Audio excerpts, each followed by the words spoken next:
ठाकरे पक्षाच्या वतीनं आमच्या कामगार सेनेच्या कार्यालयामध्ये शिवसेनेच्या पदाधिकारी सगळ्या पदाधिकाऱ्यांच्या वतीनं आज राज्याचे मुख्यमंत्री फडणवीस यांचा वाढदिवस आहे। परंतु वाढदिवसापेक्षा आमच्या सोलापुरामध्ये इतके समस्या आहेत, त्यांचा 56वा वाढदिवस आहे। 56 समस्या आम्ही एकत्र केलेल्या आहेत की महापालिका भ्रष्टाचार असू द्या, नाल्यामधला गाळ सफाई असू द्या, धुळीचं साम्राज्य असू द्या, सोलापुरामध्ये अवेळी पाणी, अशा अनेक विविध समस्या आहेत। महिलावर होणारे अत्याचार, युवकांचे आता बघता तुम्ही नीट परीक्षा संदर्भात युवकावरती दिल्लीमध्ये प्रचंड लाठीमार होत आहे। अशा अनेक समस्या 56 समस्या घेऊन सोलापूर शहराच्या वतीनं शिवसेनेच्या वतीनं वाढदिवस साजरा करतो। वाढदिवस प्रतिकात्मक साजरा करतो म्हणजे या समस्या की तुम्ही राज्याचे मुख्यमंत्री कुठल्याही समस्या सोडवल्या नाहीत।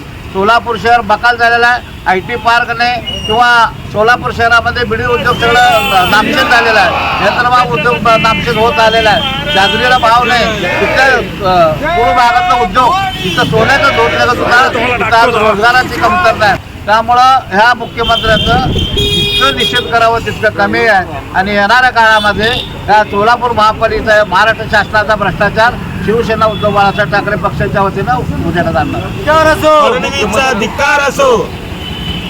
आज भाजपचे कार्यकर्ते देवेंद्र फडणवीस यांचा वाढदिवस अतिशय उत्साहात साजरे करत आहेत, परंतु सोलापुरातल्या सर्वसामान्य जनतेला पडलेले प्रश्न आणि सोलापुरात निर्माण झालेले प्रश्न या देवाभाऊंनी कधी सोडवलेच नाहीत।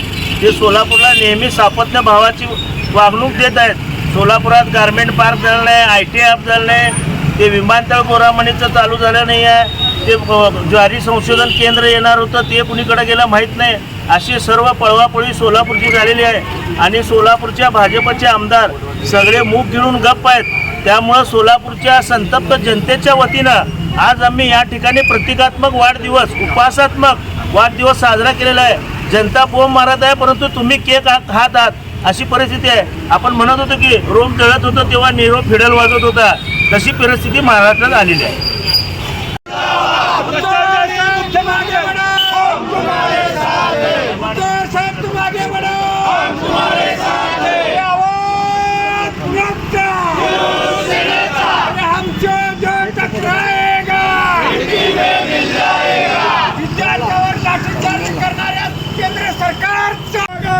हम तुम्हारे साथ हैं।